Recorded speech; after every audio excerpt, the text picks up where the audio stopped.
sopragelato, qui siamo con un ghiaccio veramente vivo, temperature basse, non è semplice, non avendo il modo gestire oltre 2600 kg della vettura. Proviamo una configurazione 4VD Sand, preferisco la Sport perché mi muove un po' la macchina dietro, ma il ghiaccio è davvero tanto e quindi ho bisogno di una trazione più performante. Guardate come danzo, però il problema è che il peso c'è, essendo un grande SUV non ho i chiodi e sotto il ghiaccio vivo, quindi l'obiettivo è non che bel pendolo, non sbagliare nulla. Guardate, guardate, guardate, via, via, via, via, via. Lo slide laterale con le masse così importanti, avendo puro ghiaccio sotto, è davvero impegnativo. Rimetto 4VD Sport per avere un po' più di colpo al posteriore in caso di necessità, per far girare la macchina o almeno per frenarla con uno slide laterale. L'assetto è eccezionale, cioè considerando il peso, il lavoro degli ammortizzatori e il lavoro anche dei differenziali è veramente sublime.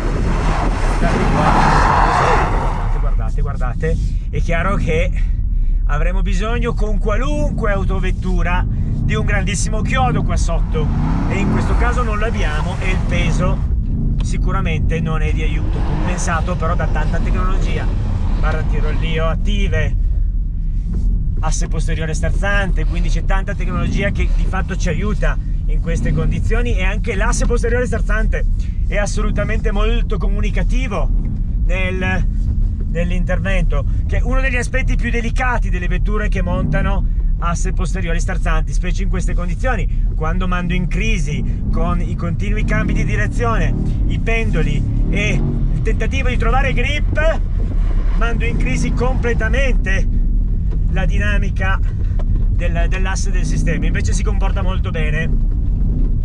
La trazione è sicuramente ottima, uno dei punti di forza di questa vettura. Per entrare in curva proviamo a pendolare. Il problema, adesso sta uscendo il sole per fortuna, ma prima ha ghiacciato tantissimo, è rimasta nuvola per un po' e questa curva, lo vedete, non c'è modo di far lavorare nulla a livello di differenziali perché non abbiamo assolutamente grip, ghiaccio vivo. Però bella, bella, non è semplice guidarla in queste condizioni, ma bella. Dimostra ancora una volta il valore del setup fatto dagli ingegneri per muovere un mostro di dimensioni e con questo peso agilmente in condizioni assolutamente inadeguate per la gomma, gli pneumatici. Abbiamo uno Scorpion Winter e non un chiodo, e per la vettura guardate via come vado via, cioè non riesco a girare qui perché fa anche un po' impressione, perché invece che far lavorare gli pneumatici, far lavorare lo slide laterale, i differenziali, la macchina continua quasi a accelerare nel traverso in retromarcia, che è una sensazione spiacevole. Questa non è la macchina perché i differenziali sono eccellenti, l'abbiamo visto in altre curve, ma è il ghiaccio che lì si è formato messo a sistema con l'assenza di chiodo e un peso rilevante.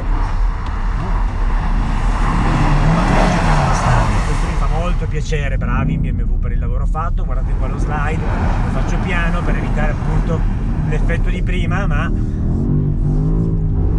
c'è tutto quello che ci serve per divertirci e in proporzione sono convinto andare anche relativamente veloci.